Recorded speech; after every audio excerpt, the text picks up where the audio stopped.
Have you ever thought that all appraisals are created equal? Well, think again. Today we're going to dive into 5 unique appraisal stories that have happened to me that highlight just how different they can be. Story number 1. I'm calling this one the fixer-upper appraisal. Earlier this year, I had a client that purchased a home from me in the Scotch 80s. This is a really unique part of town off of Charleston. They're older homes that were built in the 1970s, so they're around 50 years old. This particular home, my buyer fell in love with it. It had kind of a mid-century modern feel, and it really had a timeless look. My buyer put an offer on the property and it was accepted, and when the appraisal came in, we were pleasantly surprised that it came in significantly over our accepted offer price. This is because the appraiser took into consideration some of the other homes in the area that had been remodeled and updated. The area has properties that are sold in a range because some of the homes have been remodeled. Some of the homes like this one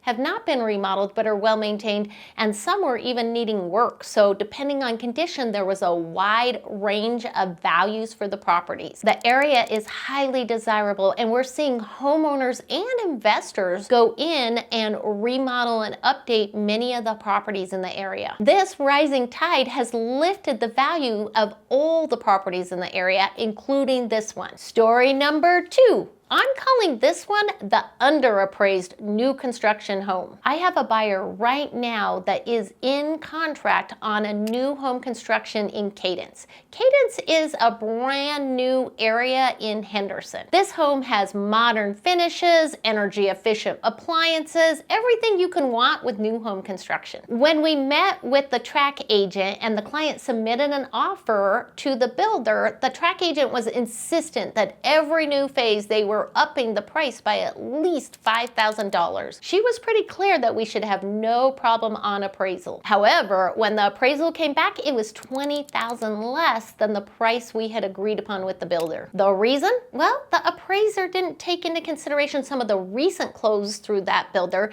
and had pulled homes in the area that were slightly older and less expensive. When dealing with new construction, even if you're going through the builder's lender, they're still going to require an impartial appraisal. Even if you're using the builder's lender, you could still have appraisal problems, and the lender will only fund on the percentage of whatever the home appraises at. It's not uncommon for new homes to have some issues with appraisals. That's why when we signed the contract, I specifically reviewed the clauses addressing that the home was contingent upon appraisal. So when it didn't appraise, we negotiated with the builder to reduce the price down to the appraised value. The great news is my buyer got the home, and actually even at a slightly lower price. She loves the property and is very happy. Story number 3. We're calling this one the divorce appraisal. So another example are clients of mine that were going through a pretty heated divorce. The wife contacted an appraiser,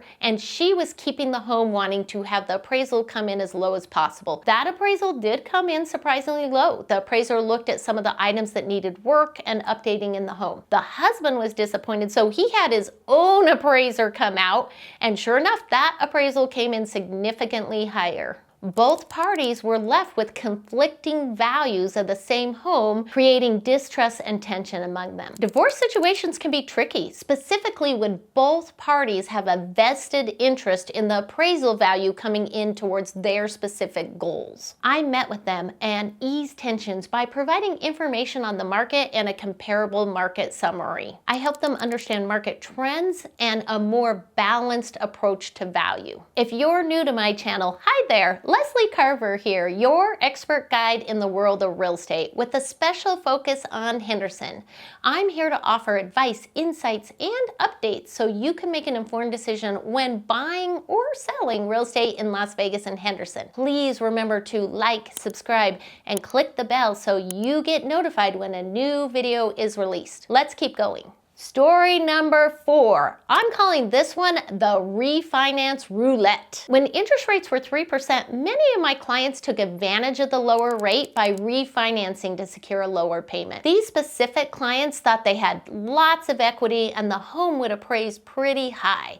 However, they were shocked when the appraisal came in significantly lower than they thought. Because of that lower appraisal, the lender required a slightly higher interest rate than what they were hoping for. Of course, when a home's listed for sale, the appraiser kind of knows what price is expected. They get a copy of the purchase agreement, so they know exactly what the home is under contract for price-wise. When you're refinancing, there's nothing provided to the lender. When you're refinancing, the appraiser isn't given a purchase agreement or a specific price as a target.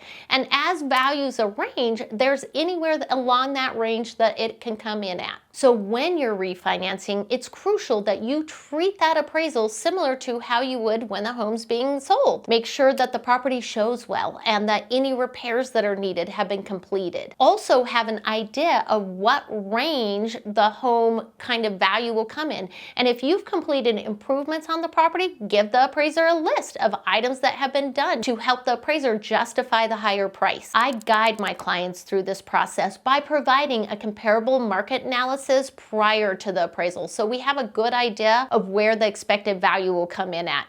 I can also walk through and point out items that you want to take care of prior to having the appraiser come into the property. Would a low appraisal stop you from refinancing? Why? Or why not? Share in the comments below. Story number 5. I'm calling this one the estate settlement appraisal.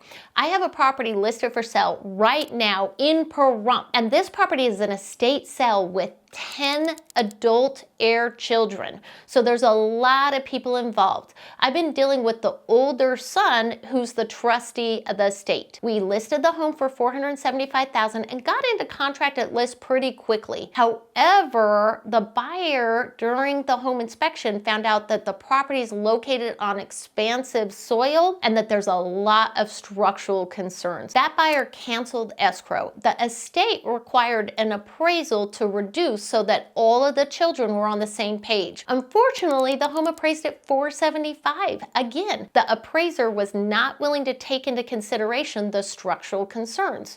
We had a second appraisal done, and that one came in at $425,000. This appraiser was much more willing to look at some of the repairs that were needed. We reduced the property down to $425,000 and still continued to fall out of escrow. We finally ended up getting several bids for the repairs, and they came in anywhere from $75,000 to $120,000 needed to handle the expansive soil and complete the repairs on the property. We submitted those bids to the appraiser, and he reduced the value down, knowing exactly now what was involved in the repairs.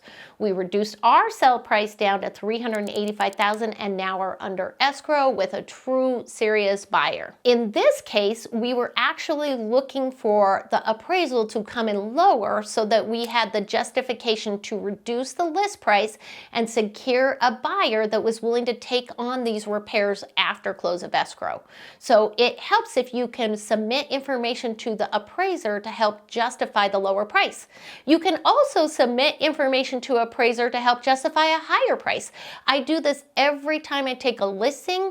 On every one of my listings, I meet the appraiser at the house and we provide a list of improvement in our own comps so that we don't have a problem with having that appraisal come in as high as possible. When it comes to appraisals, it's important to remember that values are not set in stone. They're subjective and it's a range. Factors like market conditions, the home improvements, and even the appraiser's interpretation of improvements or repairs can make a big difference on where the value comes in at. For buyers and sellers dealing with inheritance properties, divorce settlements, or refinancing, this can have a significant impact on the outcome. This is where a skilled realtor becomes invaluable. I provide market insight, guide my clients through the process, and advocate for a fair and accurate valuation. I ensure my clients are well informed and positioned for the best possible outcome. For more videos about real estate in Las Vegas and Henderson, please make sure to check out one of my other videos on your screen.